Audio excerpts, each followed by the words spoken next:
Hello बच्चों, good morning. आज की तारीख है 4 मई 2024। आज के करंट अफेयर क्वेश्चन और ललन टॉप प्रश्नों में आप सभी का स्वागत है। यह current affair question Kumar Gaurav sir के करंट अफेयर से लिया गया है, जिसमें आप सभी को करंट अफेयर क्वेश्चन साथ में उसकी व्याख्या और ललन टॉप प्रश्न देखने को मिलेगा। तो बस आप सभी से रिक्वेस्ट है कि प्लीज़ वीडियो को पूरा देखें। यह क्लास जो है 20 से 25 मिनट नहीं तो 30 मिनट में समाप्त हो जाएगी, जिसमें आप सभी को फुल कंटेंट दिया जाएगा और फिगर के साथ दिया जाएगा। तो बस आप सभी से रिक्वेस्ट है कि प्लीज़ वीडियो को पूरा ज़रूर देखें। अगर वीडियो अच्छी लगे तो लाइक शेयर कमेंट ज़रूर करें। तो चलिए हम अपने 3 मई के दैनिक समसामयिक सभी प्रतियोगी परीक्षाओं के लिए महत्वपूर्ण प्रश्न को सॉल्व करते हैं।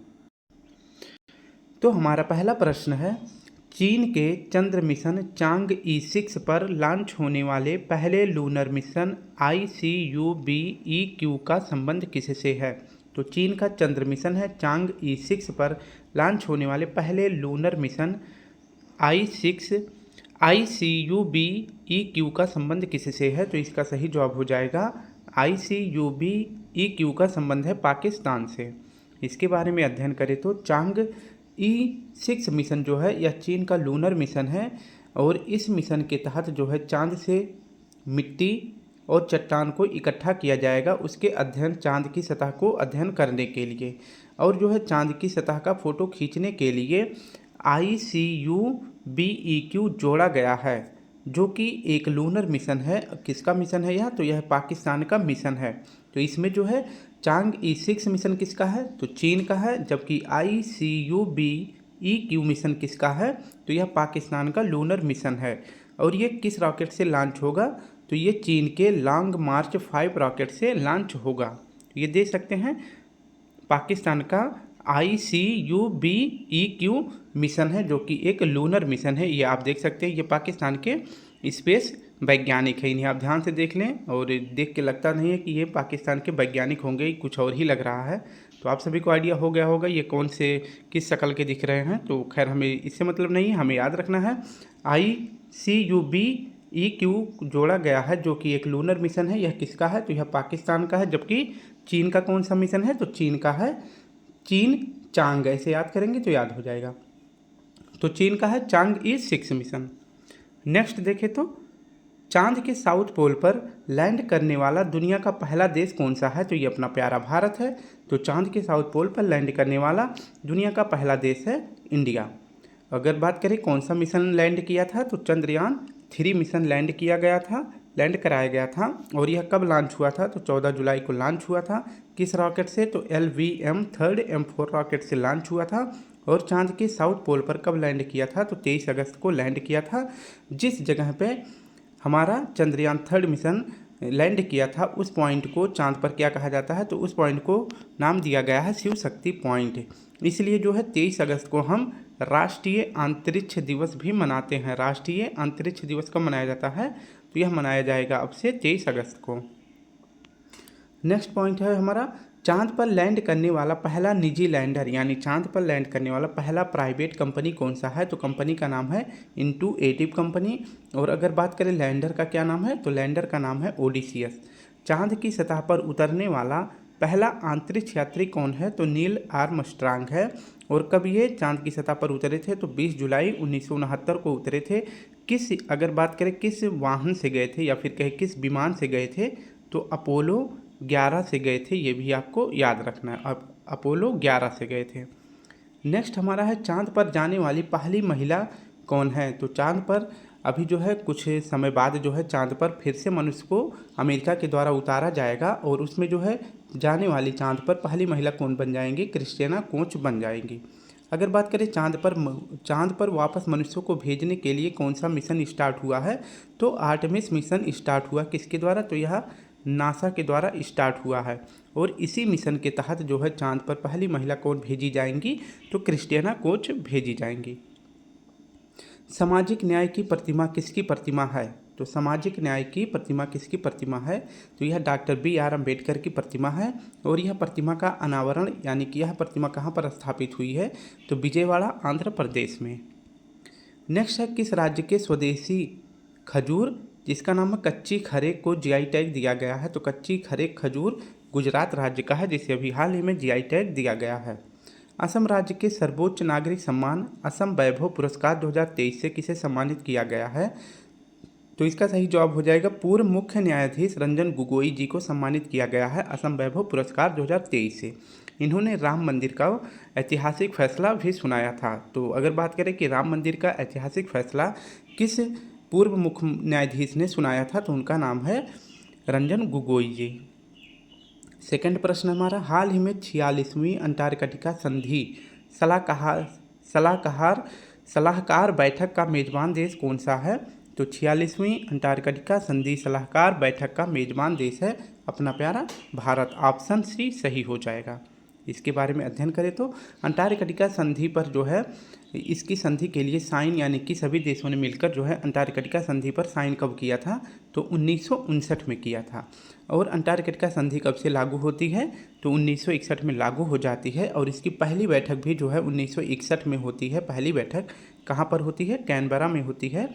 और यह कैनबरा जो है किस देश का राजधानी है? तो यह ऑस्ट्रेलिया देश का राजधानी है, ये भी आपको याद रखना है, ठीक है। अगर बात करें कि अंटार्कटिका संधि से भारत कब जुड़ा था, इसका मेंबर कब बना था, तो भारत बना था 1983 में, ये आपको याद रखना है। तो भारत जो है अंटार्कटिका संधि का सदस्य देश कब बना था? तो 1983 में बना था। इस बार जो है 46वीं बैठक कहाँ पर होगी? तो भारत के केरल राज्य के कोच्चि शहर में होगा। तो अंटार्कटिका संधि का 46वीं बैठक कोच्चि में होगा, ये आपको याद रखना है। अगर बात करें कि इसकी बैठक क्यों होती है, तो अंटार्कटिका महाद्वीप के संरक्षण के लिए हर साल जो है अंटार्कटिका संधि की सलाहकार बैठक होती है, जो कि 46वें क्रम की अब की बार कोच्चि केरल में होगा, ये आपको याद रखना है। अब अंटार्कटिका से कॉन्टिनेंट से संबंधित कुछ महत्वपूर्ण प्रश्न देख लेते हैं। तो भारत का पहला मिशन कब भेजा गया था? जब अंटार्कटिका संधि में भारत जुड़ा था। अंटार्कटिका संधि से जब भारत 1983 में जुड़ा था, तो उसी समय जो है भारत ने अंटार्कटिका मिशन के लिए अपना पहला मिशन भेजा था, जिसका नाम था दक्षिण गंगोत्री। फिर जो है भारत ने कुछ दिनों बाद जो है भारत और मैत्री भी मिशन जो है अंटार्कटिका मिशन के लिए भेजा था। लेकिन जो है वर्तमान में दक्षिण गंगोत्री मिशन जो है, ये जो दक्षिण गंगोत्री मिशन है, ये अस्थायी रूप से बंद हो गया है, जबकि भारतीय और मैत्री ये अपने कार्य कर रहे हैं। श्वेत महाद्वीप किसे कहा जाता है? तो ये भी अंटार्कटिका को कहा जाता है। विज्ञान और अनुसंधान को समर्पित महाद्वीप किसे कहा जाता है? तो ये भी अंटार्कटिका महाद्वीप को कहा जाता है। जबकि अगर बात करें सबसे ऊंची चोटी अंटार्कटिका महाद्वीप की कौन सी है, तो माउंट विंसम मैसिफ है। और यहाँ पर अभी जो है ज्वालामुखी में उद्गार हुआ था, जिसका नाम है माउंट इरेबस। और इस ज्वालामुखी से स्वर्ण उद्गार वाला ज्वालामुखी निकला था, तो इसलिए जो है इसे स्वर्ण उद्गार ज्वालामुखी किसे कहा जाता है? तो यह कहा जाता है माउंट इरेबस को। अभी हाल ही में ये करंट अफेयर में भी बना हुआ था। अब बात करते हैं अपने भारत का। तो 46वीं बैठक अंटार्कटिका संधि का कहाँ पे होगा? तो यह होगा केरल के शहर कोच्चि में, आप यहाँ पे दे सकते हैं। अगर बात करें कि भारत में जो है तटीय राज्य कहाँ से कहाँ तक है, तो यहाँ पे आप देखेंगे तो ये आपका हो जाता है गुजरात से लेकर इधर से आप जाएंगे तो भारत के जो है यहाँ तक पश्चिम बंगाल तो जो है यहाँ तक सीमा जो है तटीय राज्य जो समुद्र से सीमा बनाते हैं स्थित है। और इसके बाद जो ये पूरा बीच में गैप है, तो ये कौन सा देश है? तो ये है बांग्लादेश। तो यहाँ पे देखेंगे पश्चिम में 5 राज्य हैं जो तटीय सीमा बनाते हैं। एक तो गुजरात हो जाएगा, और दूसरा हो जाएगा महाराष्ट्र, तीसरा हो जाएगा छोटा सा गोवा, चौथा हो जाएगा कर्नाटक, और पाँचवा हो जाएगा केरल। जबकि पूर्व में स्थित तटीय राज्य कौन कौन से हैं? तो 4 राज्य हैं, तमिलनाडु, आंध्र प्रदेश, उड़ीसा और यहाँ पे पश्चिम बंगाल, ये आपको याद रखना है। अगर बात करें कि तटीय सीमा से कितने यूटी यानी केंद्र शासित प्रदेश सीमा बनाते हैं, तो आपका सही जवाब हो जाएगा 2 यूटी है। कितने हैं? तो 2 यूटी यानी यूनियन टेरिटरी सीमा बनाते हैं। एक तो दमन दीव हो जाएगा, आप यहाँ पे देख सकते हैं, यहाँ पे दमन है और यहाँ पे गुजरात में दीव है। तो ये आपको याद रखना है। दमन जो है महाराष्ट्र और गुजरात की सीमा पर है, और दीव जो है पूर्ण रूप से गुजरात में है। इसके बाद आप ध्यान से देखेंगे, आपका हो जाएगा पुडुचेरी। पुडुचेरी जो है 3 राज्य में फैला हुआ। कितने राज्य में? 3 राज्य में इसके 4 स्थान हैं। एक तो इसका है माहे, ये भी देखें, यहाँ पे देखेंगे ध्यान से, यहाँ पे देखें माहे जो है पुडुचेरी का भाग है, यहाँ पे लिखा है। और एक कराईकल हो जाएगा, यहाँ भी पुडुचेरी लिखा है। और एक तो पूर्ण रूप से पुडुचेरी है ही, ठीक है। जो मेन पुडुचेरी है वो जो है मेन रूप में लिखा हुआ है पुडुचेरी। तो ये 3 स्थान हो गए। और चौथा आंध्र प्रदेश में है यनम। तो आप देखेंगे ध्यान से पुडुचेरी के 4 स्थान, ठीक है। कितने स्थान है? तो पुडुचेरी के 4 स्थान है। एक तो आपका यनम हो जाएगा जो आंध्र प्रदेश में है, और 2 दूसरा जो पुदुचेरी और कराईकल, ये दोनों स्थान किस राज्य में है, तो ये तमिलनाडु में है। और तीसरा जो है केरल में है, जो माहे स्थान है। अब आगे पढ़ते हैं, लल्लन टॉप प्रश्न में देखते हैं। हाल ही में भारतीय सेना ने जम्मू कश्मीर में आतंकियों को खदेड़ने के लिए कौन सा अभियान शुरू किया है, तो ऑपरेशन सर्वशक्ति।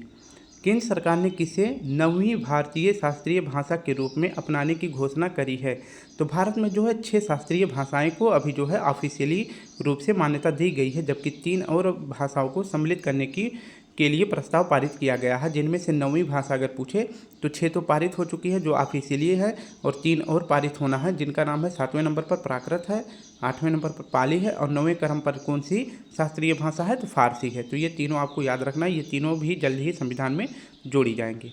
जबकि मैंने बताया कि 6 जो है ऑफिशियली रूप से जोड़ी गई हैं। सबसे पुरानी शास्त्रीय भाषा तमिल, फिर संस्कृत, तेलुगु, मलयालम, कन्नड़, उड़िया है। नेक्स्ट है, गुट निरपेक्ष आंदोलन का 19वां शिखर सम्मेलन कहाँ आयोजित होगा, तो कंपाला में होगा, जो कि युगांडा की राजधानी है। हाल ही में फीफा ने पुरुष वर्ग में सर्वश्रेष्ठ फुटबॉल खिलाड़ी 2023 का पुरस्कार किसे प्रदान किया है, तो लियोनेल मेसी को किया है, और ये किस देश के हैं, तो ये अर्जेंटीना के हैं। हाल ही में चंद्रमा के ध्रुवों में बर्फ होने के प्रमाण किसने प्रस्तुत किए हैं, तो चंद्रमा के ध्रुव, यानी जो चंद्रमा है इसके ध्रुव, 2 ध्रुव होते हैं, किसी भी ग्रह में 2 ध्रुव होते हैं, एक तो नॉर्थ पोल, दूसरा साउथ पोल। तो इस पोल पर जो है चंद्रमा के ध्रुवों पर जो है बर्फ होने की पुष्टि किसने करी है, तो हमारा सही जवाब हो जाएगा नासा। सॉरी, नासा नहीं है, इसरो ने किया है। ठीक है, ऑप्शन बी सही हो जाएगा। इसके बारे में अध्ययन देखें तो अभी जो है इसरो ने चांद के उत्तरी ध्रुव और दक्षिणी ध्रुव पर बर्फ़ होने की पुष्टि कर दी है। ठीक है, अगर बात करें कि इन दोनों ध्रुवों में सबसे ज़्यादा बर्फ़ किस ध्रुव पर है, तो दक्षिणी ध्रुव की अपेक्षा उत्तरी ध्रुव में सब 2 गुना बर्फ़ है। मान लीजिए यहाँ पे 1 किलो है तो यहाँ पे 2 kg बर्फ़ है, तो याद रखना है। तो किसने पुष्टि करी है, इसरो ने, अपने इसरो ने। तो ये आपको ध्यान रखना है। ठीक है, अगर बात करते हैं नासा जो है ये कहाँ की स्पेस एजेंसी है, तो यह USA की स्पेस एजेंसी है। इसरो जो है अपने भारत की है, जाक्सा जो है यह जापान की है, और स्पेस एक्स जो है कहाँ की कंपनी है, तो यह USA की कंपनी है, स्पेस एजेंसी है। लेकिन जो है इसके मालिक कौन है, तो इसके मालिक हैं एलन मस्क हैं। कौन है, एलन मस्क हैं। यह है चांद का नॉर्थ पोल और साउथ पोल, ये हो जाता है साउथ पोल, और ये हो जाता है, दिखाई नहीं देगा तो ये हो जाएगा आपका नॉर्थ पोल। तो यहाँ पे बर्फ़ होने की पुष्टि किसने करी है, इसरो ने करी है। नेक्स्ट है, इसरो की स्थापना कब हुई थी, तो 15 अगस्त 1969 को हुआ था। इसरो का मुख्यालय बेंगलुरु में है। इसरो के वर्तमान हेड कौन है, तो एस सोमनाथ जी हैं, और एस सोमनाथ जी की आत्मकथा का क्या नाम है, शेर जिसने चांदनी पी ली है। नेक्स्ट है, हाल ही में विश्व प्रसिद्ध धनु यात्रा कहाँ प्रारंभ हुई है, तो विश्व प्रसिद्ध धनु यात्रा त्यौहार जो है उड़ीसा में होता है। इसके साथ साथ उड़ीसा में नुआखाई त्यौहार भी सेलिब्रेट किया जाता है। हाल ही में नीति आयोग की बहुआयामी गरीबी रिपोर्ट के अनुसार सर्वाधिक गरीबी में कमी दर्ज करने वाला राज्य कौन सा है, तो सबसे अधिक जो है गरीबी में कमी दर्ज करने वाला राज्य बना है उत्तर प्रदेश। अगर बात करें बहुआयामी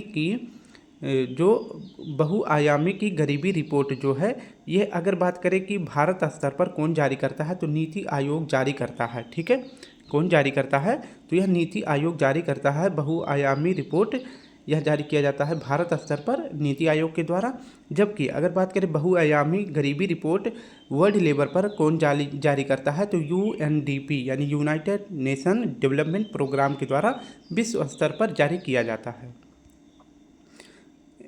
national commission for schedule caste यानी कि अनुसूचित जाति आयोग के अध्यक्ष कौन बने हैं, तो वर्तमान में हैं किशोर मकवाना जी। किस ग्रह को कह सकते हैं कि कौन से 2 ग्रह का विपरीत घूर्णन है, तो कौन से 2 ग्रहों का विपरीत दिशा में घूर्णन होता है, तो ये शुक्र ग्रह है। मान लीजिए ये आपका सूर्य हो जाता है, इसके बाद बुध, शुक्र, पृथ्वी, मंगल, बृहस्पति, शनि, अरुण, वरुण। तो इधर से सूर्य की तरफ से देखेंगे तो दूसरा ग्रह है, और इधर से देखेंगे तो भी दूसरा ग्रह है। तो जो दोनों दूसरे ग्रह होते हैं तो ये दोनों जो है उल्टे दिशा में घूर्णन करते हैं। तो इनको ट्रिक्स याद कर सकते हैं, इधर आ हो जाएगा और इधर हो जाएगा सु। ठीक है, तो ये आपका हो जाएगा आंसू, या फिर कह सकते हैं अंशु से। तो कौन से 2 ग्रह हैं, अरुण और शुक्र, ये दोनों जो है विपरीत दिशा में घूर्णन करते हैं। नेक्स्ट प्रश्न हमारा चौथा, पहले गल्फ यूथ गेम्स 2024 में पदक तालिका में शीर्ष स्थान किसे हासिल किया है, तो पहले गल्फ यूथ गेम्स 2024 में पदक तालिका में शीर्ष स्थान मिला है यूएई को। इसके बारे में अध्ययन करें तो गल्फ यूथ गेम्स 2024 इसका आयोजन पहली बार किया जा रहा है और इसका होस्ट कौन सा देश है तो यूएई है।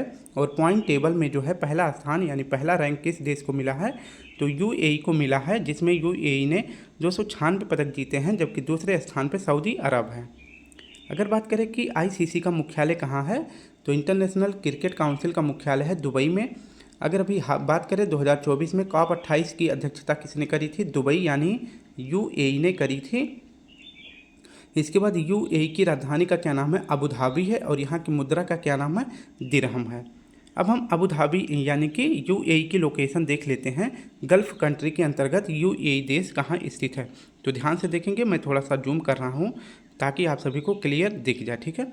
तो यहाँ पे आप देख सकते हैं यूएई है, अबू धाबी वाला शहर ये है। आप यहाँ पे ये वाला मैप देखेंगे तो आपको दिख जाएगा, ठीक है। तो ये हो जाता है आपका यूएई हो जाता है। यहाँ पे सऊदी अरब है, यहाँ पे ईरान है। एक चीज़ ध्यान से देखेंगे, अभी इससे संबंधित जो है प्रश्न आने वाला है। यहाँ पे आप देखेंगे तो आपको इजराइल दिख जाएगा, ठीक है। अभी इसको मैं और जूम करके अच्छे से क्लियर करूँगा, लेकिन नेक्स्ट प्रश्न में अभी कुछ समय बाद 5 मिनट बाद अभी प्रश्न आने वाला है। तो यूएई के बारे में अध्ययन करते हैं। यहाँ पर आपका ओमान हो जाएगा, यमन हो जाएगा, ईरान हो जाएगा। यहाँ पर देखेंगे आपको थोड़ा सा अफगानिस्तान दिख जाएगा, इसके जस्ट नीचे जो है आपको पाकिस्तान दिखेगा, फिर इसके पूर्व में अपना प्यारा भारत दिख जाएगा, ठीक है। यहाँ पे आपका जॉर्डन देश हो जाता है, ठीक है, जॉर्डन यहाँ पे है। ये आपका सीरिया, फिर इसके जस्ट नीचे यहाँ पे जॉर्डन हो जाएगा जो कि इजराइल के पास सीमा बनाते हैं, और यहाँ पे आपका मिस्र हो जाएगा। तो सभी देश देख लेंगे। ये जो है गल्फ कंट्री का सबसे बड़ा अगर देश की बात करें तो यह है सऊदी अरब, और ईरान सबसे बड़े देश हैं। अब हम यूएई को जूम करके देखते हैं, ठीक है। यूएई के बारे में देख लेते हैं। तो मैंने मैप को जूम किया है और इसमें अब देखते हैं यूएई के बारे में। तो ये कौन सा देश है, यूएई। अबू धाबी जो है इसकी राजधानी है और दिरहम इसकी मुद्रा है। तो ये आप ध्यान से देख सकते हैं। यहाँ पे जो है दुबई है, जहाँ पे बुर्ज खलीफा स्थित है। यहाँ पे है ओमान की खाड़ी है, इसके बाद ओमान देश है। तो ये सभी महत्वपूर्ण देश हैं जिनसे जो है सऊदी अबू धाबी की यानी कि यूएई की सीमा लगती है। अब नेक्स्ट प्रश्न की बात करें, हाल ही में अंतर्राष्ट्रीय ऊंट महोत्सव कहाँ प्रारंभ हुआ है तो बीकानेर में प्रारंभ हुआ है। ऊँटों के ऊपर जो एक गद्दे की तरह रखा जाता है उसको क्या बोलते हैं तो उसे उस्ता कला बोलते हैं, जो उसके ऊपर चटाई रखी जाती है। हाल ही में मकर संक्रांति के अवसर पर मकर बिलक्कू उत्सव कहाँ आयोजित हुआ है तो मकर संक्रांति के अवसर पर मकर बिलक्कू फेस्टिवल मनाया जाता है केरल में, और किस मंदिर में तो सबरीमाला मंदिर में। हाल ही में भारत के पहले और एशिया के 5वें डार्क स्काई पार्क की मान्यता किसे दी गई है तो पेंच टाइगर रिजर्व को दी गई है। यह भारत का पहला है और एशिया का 5वां डार्क स्काई पार्क है। और ये अगर बात करें कि पेंच टाइगर रिजर्व कहाँ स्थित है, किस राज्य में, तो एमपी प्लस महाराष्ट्र, इन दोनों देशों की दोनों राज्यों की सीमाओं पर स्थित है। हाल ही में यूएई ने किसे अंतर्राष्ट्रीय खेल व्यक्तित्व पुरस्कार 2023 से सम्मानित किया है तो फीफा के अध्यक्ष को इन्फेंटिनो साहब को अंतर्राष्ट्रीय खेल व्यक्तित्व पुरस्कार से सम्मानित किया है यूएई ने। 5वां प्रश्न हमारा, हाल ही में 176वीं जयंती पर राजा रवि वर्मा की प्रतिष्ठित पेंटिंग इंदुलेखा के वास्तविक प्रति का अनावरण कहाँ हुआ है तो इंदुलेखा पेंटिंग किसकी है, राजा रवि वर्मा जी की है। और इंदुलेखा की वास्तविक प्रति का अनावरण कहाँ किया गया है तो यह केरल में किया गया है। इसके बारे में अध्ययन देखें तो राजा रवि वर्मा, इनका जो अभी हाल ही में 29 अप्रैल को 176वीं जयंती मनाई गई है।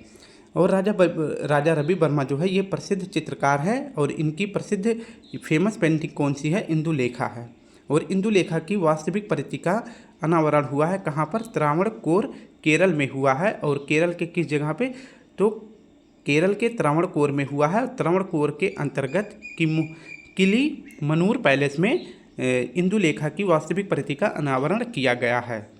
तो ये आपको याद रखना है। ये किसकी पेंटिंग है तो इंदुलेखा की पेंटिंग है। और ये इसके पेंटिंग कौन बनाए हैं, इस पेंटिंग को किसने बनाया है तो राजा रवि वर्मा जी ने बनाया है। ये कौन है तो ये राजा रवि वर्मा है। और इनके ही सम्मान में बुध ग्रह पर एक गड्ढा जिसे क्रेटर कहते हैं खोजा गया है, और उस गड्ढे का नाम जो है राजा रवि वर्मा जी का नाम दिया गया है। नेक्स्ट है, भारत माता की पेंटिंग जो है किसने बनाई है तो अविंद्रनाथ टैगोर जी ने बनाई है। भारत और जापान के तटरक्षकों ने संयुक्त अभ्यास सहयोग काइजिन का आयोजन कहाँ किया है? तो इसका सही जवाब हो जाएगा चेन्नई में। पीएम मोदी जी ने देश का सबसे लंबा समुद्री पुल अटल सेतु का उद्घाटन कहाँ किया है? तो अटल सेतु का उद्घाटन किया है महाराष्ट्र में। महाराष्ट्र में 2 स्थानों को जोड़ा गया है अटल सेतु के माध्यम से। एक तो मुंबई से नवी मुंबई के बीच में यह पुल बना है। समुद्र पर बना सबसे बड़ा भारत का पुल है अटल सेतु, जो मुंबई से नवी मुंबई के बीच में बना है। और इसकी टोटल डिस्टेंस कितनी है? तो 21.8 किलोमीटर है। भारतीय नौसेना का बहुराष्ट्रीय अभ्यास मिलन 24 यानी कि मिलन 2024 का आयोजन कहाँ हुआ है? विशाखापत्तनम आंध्र प्रदेश में हुआ है। हाल ही में डीआरडीओ द्वारा लॉन्च उग्रम का संबंध किससे है? तो उग्रम जो है एक प्रकार का असाल्ट राइफल है। नेक्स्ट प्रश्न है, हाल ही में डीआरडीओ ने किस लेजर हथियार संबंधी परियोजना का अनावरण किया है? तो इसका सही जवाब हो जाएगा दुर्गा 2 का। इसके बारे में अध्ययन करें तो डीआरडीओ के द्वारा भी हाल ही में दुर्गा 2 का सफल परीक्षण किया गया है। यह एक स्वदेशी लेजर हथियार प्रणाली है। तो दुर्गा क्या है? यह स्वदेशी लेजर हथियार प्रणाली है जिसको अभी हाल ही में डीआरडीओ के द्वारा लॉन्च किया गया है। और इसका उद्देश्य क्या है? तो दुर्गा का उद्देश्य है लेजर से के माध्यम से जो है किसी भी लक्ष्य को नष्ट कर देना। अभी जो है कुछ दिनों पहले यानी कि कल या परसों के करंट अफेयर में मैंने पढ़ाया था स्मार्ट के बारे में। तो डीआरडीओ के द्वारा 2 चीज़ों को याद रखना। अभी हाल में परीक्षण जिसका किया गया है, एक तो दुर्गा का किया गया है और दूसरे कुछ दिनों पहले भी स्मार्ट का किया गया है। स्मार्ट क्या है? तो यह सबमरीन यानी पनडुब्बी को नष्ट करने वाला टारपीडो प्रणाली है। ये भी आपको याद रखना है। अब बात करें डीआरडीओ की स्थापना कब हुई थी? तो 1 जनवरी 1958 को हुआ था। इसका हेडक्वार्टर कहाँ है? नई दिल्ली में है। और इसके वर्तमान अध्यक्ष कौन है? समीर कामत जी हैं। तो अभी जो है डीआरडीओ के द्वारा क्या लॉन्च किया गया है? दुर्गा 2 लेजर को सफलतापूर्वक लॉन्च किया गया है। ये आप ध्यान से देख सकते हैं। इसके माध्यम से जो है लक्ष्य को भेद देना है। ठीक है, तो दुर्गा क्या है? एक लेजर है। ये आप देख सकते हैं। ठीक है, अब नेक्स्ट बात करते हैं स्काई ट्रैक्स के अनुसार 2023 का विश्व का सर्वश्रेष्ठ हवाई अड्डा कौन सा है? तो विश्व का 2023 का सर्वश्रेष्ठ हवाई अड्डा है चांगी हवाई अड्डा। जबकि बात करें अगर विश्व में सबसे व्यस्ततम हवाई अड्डा कौन सा है? तो अटलांटा हवाई अड्डा है। और ये किस देश में है? तो यह यूएसए में है। अपने भारत में अगर सबसे व्यस्ततम पूछा जाए कौन सा है? तो 10वें नंबर पर है इंदिरा गांधी इंटरनेशनल एयरपोर्ट है जो नई दिल्ली में है। उत्तर प्रदेश के किस जिले के हनुमानगढ़ी लड्डू को जीआई टैग दिया गया है? तो ये सभी को पता है, अयोध्या के। यूनाइटेड कप 2024 की विजेता टीम कौन बनी है? तो यह जर्मनी बनी है। नेक्स्ट है 27वें राष्ट्रीय युवा महोत्सव का उद्घाटन कहाँ होगा? तो हमारा सही जवाब हो जाएगा महाराष्ट्र में होगा। 7वां प्रश्न है, हाल ही में भारत ने संयुक्त राष्ट्र में जिस प्रश्न के बारे में बात कर रहा था इजराइल के बारे में, वो प्रश्न आ गया है। अब यहाँ पे ध्यान से देखते हैं। हाल ही में भारत ने संयुक्त राष्ट्र में किस विवाद की समाप्ति के लिए 2 राज्य समाधान की वकालत की है? तो इसका सही जवाब हो जाएगा ऑप्शन डी, इजराइल और फिलिस्तीन के लिए। यूएनओ में भारत की तरफ से अस्थायी प्रतिनिधि कौन है? तो रुचिरा कंबोज जी हैं। इन्होंने कहा है कि जो इजराइल और हमास के बीच में संघर्ष है इसको रोकने के लिए एक ही विकल्प है 2 स्टेट सॉल्यूशन, यानी दोनों देशों को एक अलग अलग राज्य या फिर एक अलग अलग स्टेट दे दिया जाए ताकि दोनों के बीच जो है संघर्ष खत्म हो सके। ठीक है, तो इजराइल और फिलिस्तीन के बीच में जो है 2 स्टेट सॉल्यूशन भारत की तरफ से यूएनओ में जो अस्थायी प्रतिनिधि है रुचिरा कंबोजी जी के द्वारा दिया गया है। अगर बात करें फिलिस्तीन में जो है, फिलिस्तीन के पास 2 ही जगह हैं, एक तो गाजा पट्टी और दूसरा वेस्ट बैंक। इन्हीं 2 जगहों पर जो है फिलिस्तीनी स्थित हैं। अब बात करते हैं, अब यहाँ पे देख सकते हैं ये इजराइल का मैप है। ठीक है, तो मैंने बता दिया यहाँ पे जॉर्डन, सीरिया, यहाँ पे मिस्र हो जाता है आपका, और इसके नीचे मैंने बताया था सऊदी अरब हो जाता है। यहाँ पे ध्यान से देखेंगे तो आपको गल्फ ऑफ अकाबा की खाड़ी मिल जाएगी और यहाँ पे जो है डेड सी मिल जाएगा। तो इसी प्रकार से और ऊपर हो जाएगा आपका लेबनान। तो ये इजराइल से सीमा बनाने वाले कुछ देश हैं, एक तो ऊपर लेबनान, सीरिया, जॉर्डन, नीचे सऊदी अरब, इजिप्ट, और यहाँ पे ध्यान से देखेंगे मेडिटेरियन यानी भूमध्य सागर। तो ये सभी जो है इजराइल की सीमा का निर्धारण करते हैं। तो मैंने बता दिया ये आपका हो जाता है इजराइल।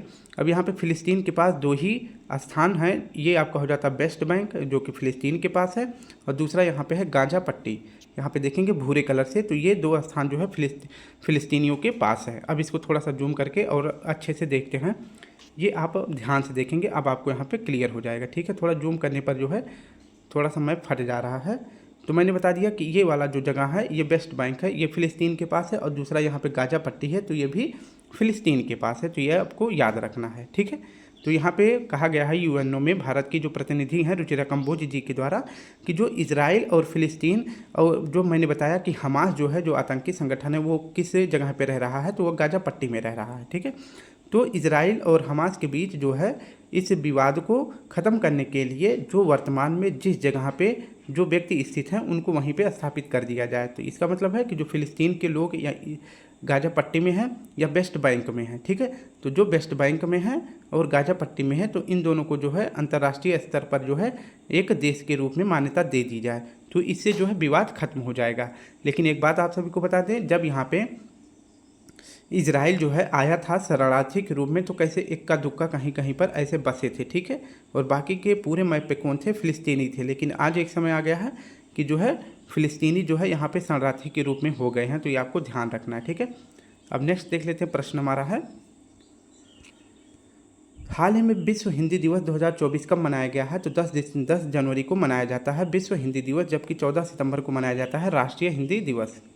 यूनेस्को में जो है 2024 में यूनेस्को की 46वें सत्र की अध्यक्षता कौन करेगा, तो अपना प्यारा भारत करेगा। और 45वें क्रम की यूनेस्को की अध्यक्षता किसने करी थी, तो रियाद ने करी थी, जो कि सऊदी अरब का एक शहर है। हाल ही में गैब्रियल अटल किस देश के सबसे युवा और पहले समलैंगिक प्रधानमंत्री बने हैं, तो फ्रांस के बने हैं। अगर बात करें कि फ्रांस के प्रेसिडेंट कौन है, तो इमैनुअल मैक्रोन है। कौन है, इमैनुअल मैक्रोन है, जो कि हमारे भारत के 75वें गणतंत्र के मुख्य अतिथि भी बने थे। हाल ही में वर्ष 2024 के पहले चक्रवात अल्वारो ने कहाँ तबाही मचाई है, तो 2024 का पहला चक्रवात कौन सा है, अल्वारो है, और यह तबाही मचाई है मेडागास्कर में। मेडागास्कर की लोकेशन अगर आप देखेंगे तो मैं थोड़ा छोटा सा बना दूंगा, ठीक है, जिससे आप सभी को समझ में आ जाए। चलिए इतने में आप समझ जाएंगे, ये आपका हो जाएगा अफ्रीका महाद्वीप, ये अपना प्यारा भारत हो जाएगा। मेडागास्कर की लोकेशन यहाँ पे है हिंद महासागर में, ये पूरा हिंद महासागर है, ठीक है। तो अल्वारो ने कहाँ पर तबाही मचाई थी, मेडागास्कर में, जो कि यहाँ उसकी लोकेशन है, मैप में भी आप देख सकते हैं।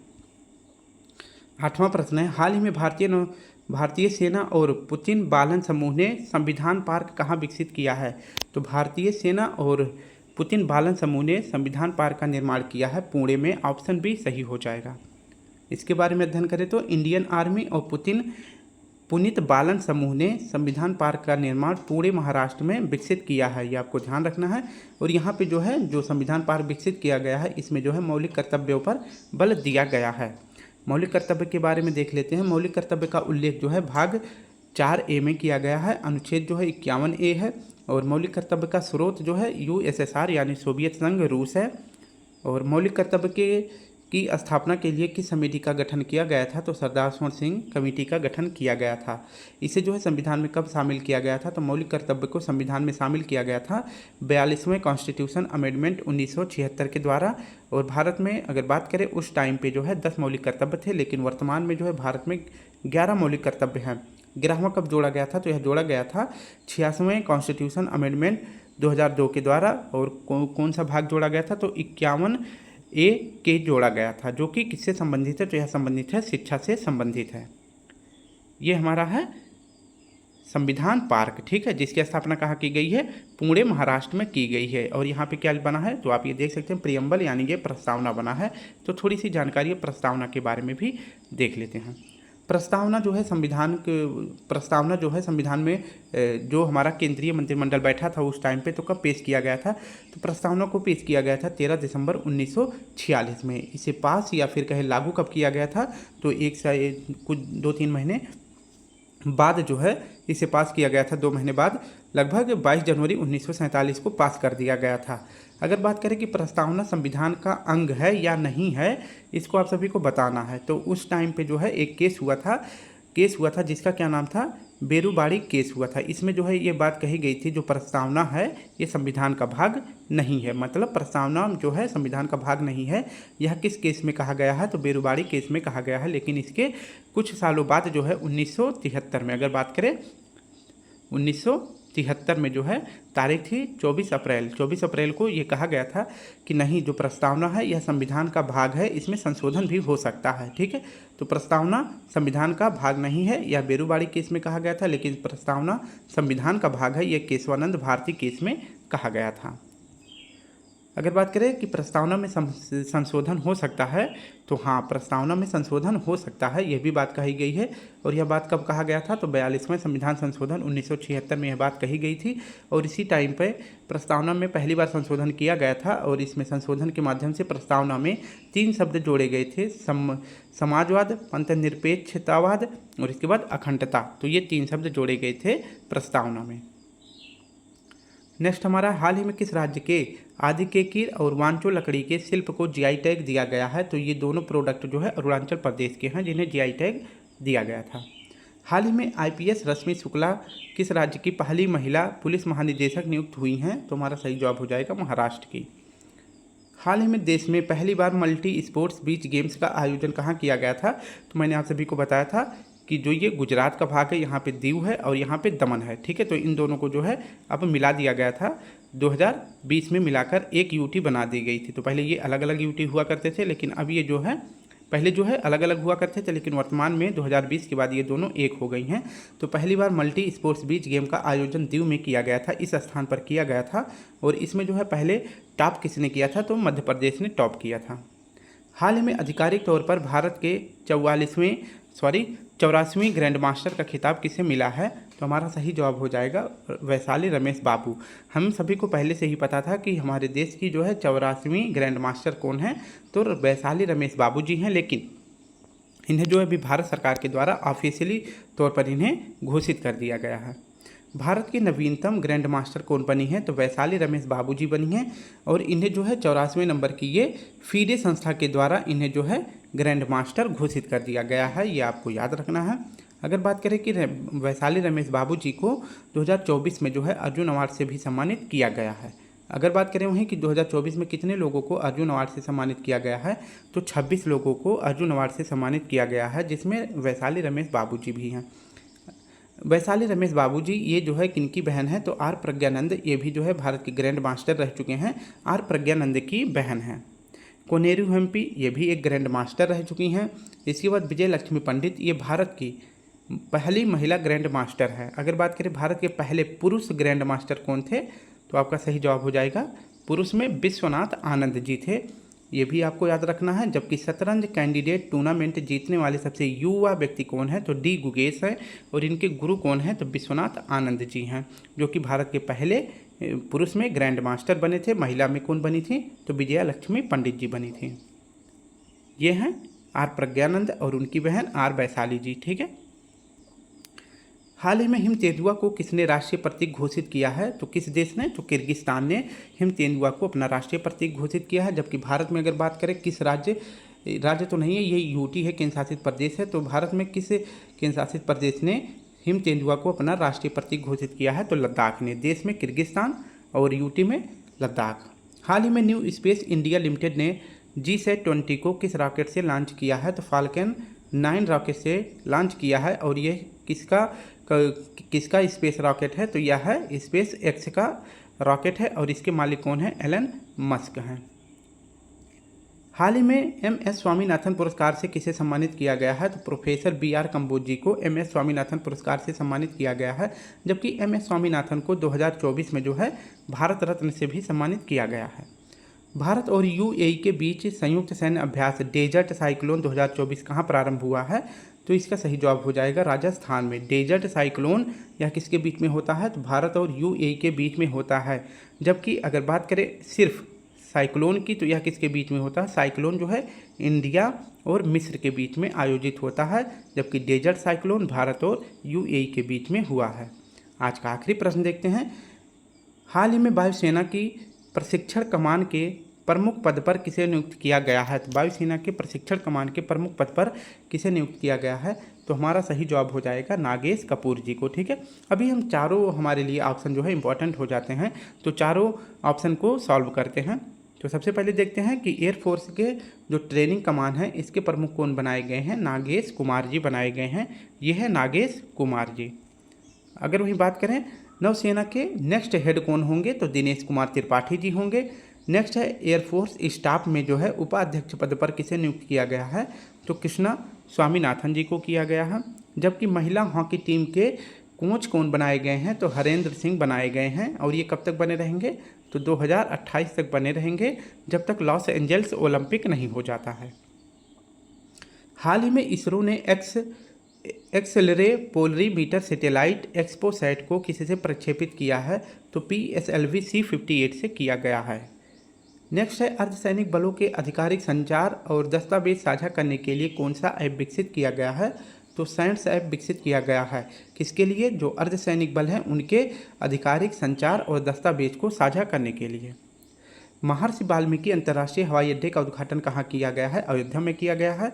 हाल ही में 16वें वित्त आयोग का अध्यक्ष किसे नियुक्त किया गया है? अरविंद पनघड़िया जी को नियुक्त किया गया है। आज का आखिरी प्रश्न या फिर कह सकते हैं 11वां प्रश्न हमारा है, सुप्रीम कोर्ट ने अंडा सेल खोपड़ी कानूनी नियम के आवेदन को किया खारिज। इसको आप ध्यान से देखेंगे, आपको समझ में आ जाएगा। ठीक है, तो इसका सही जवाब हम जैसे कि इसके बारे में थोड़ा सा आपको बता दें कि अंडा सेल खोपड़ी क्या है। जैसे आपने कभी देखा होगा कि डॉक्टर जो है कभी किसी व्यक्ति का ऑपरेशन करते हैं तो कैंची हो गया या फिर कोई सी छोटी सी सामग्री जो उनके औजार के अंतर्गत आती है वो कभी ऑपरेशन करते समय जो पेशेंट होता है उसके पेट में छोड़ देते हैं। ठीक है, तो इसी तरह का एक केस हुआ था जिस व्यक्ति के पेट में या जिस मरीज के पेट में कैंची जो है डॉक्टरों के द्वारा छोड़ी गई थी और वो जो जाके सुप्रीम कोर्ट में जो है एक प्रस्ताव पेश कर देता है। ठीक है, आवेदन कर देता है कि जो है मेरे साथ डॉक्टरों ने इस प्रकार का काम किया है। तो सुप्रीम कोर्ट ने कहा है कि हो सकता है कि डॉक्टरों के द्वारा ऐसी गलती की जाती हो, मतलब कर दी गई हो या फिर उन्हें मतलब गलती हो जाती है, अक्सर के सभी से हो जाती है। तो इस प्रकार से उस जो मरीज था उसको जो है सुप्रीम कोर्ट ने उसके जो वो थे प्रस्ताव थे उसको खारिज कर दिया है। और उसने जो है डॉक्टरों के द्वारा जो है कहा था कि हमें जो है डॉक्टर से मुआवजा चाहिए। तो सुप्रीम कोर्ट ने कहा कि ये गलती से भी हो जाती है तो इसके लिए तुम्हें मुआवजा और जो ये तुम्हारा केस है इसे खारिज कर दिया जाता है। ठीक है, तो सुप्रीम कोर्ट ने अंडा सेल खोपड़ी कानूनी नियम के आवेदन को किया खारिज। या फिर अगर आप सभी सोचें कि अगर किसी के लिए अगर ऐसा हो जाता, किसी के पेट में कैंची हो जाता तो सुप्रीम कोर्ट में जाके अपील कर दें और आप सभी को जो है मुआवजा जो है डॉक्टरों के द्वारा दिया जाए, तो ये सब गलत हो जाएगा। ठीक है, ऐसा कुछ नहीं मिलने वाला है। सुप्रीम कोर्ट ने इस प्रस्ताव को जो है खारिज कर दिया है। ठीक है, तो supreme court rejects application of excel skull legal rule के अनुसार। ठीक है, तो thank you student, my dear sister and brother. अगर वीडियो अच्छी लगे, आज जो है कंटेंट ज़्यादा था, मैथ से तो ज़्यादा समझाया तो इसलिए थोड़ी सी वीडियो बड़ी हो गई होगी, मुझे पता था 7 मिनट ज़्यादा हो गया है। तो अगर आप सभी को वीडियो अच्छी लगे तो please student like share comment जरूर करें। थोड़ा जल्दी बोलते हैं, नहीं तो वीडियो जो है कम से कम 50 मिनट की बने। ठीक है, तो चलिए कल फिर मिलते हैं, तब तक के लिए आप सभी को प्यारा सा जय हिंद जय भारत।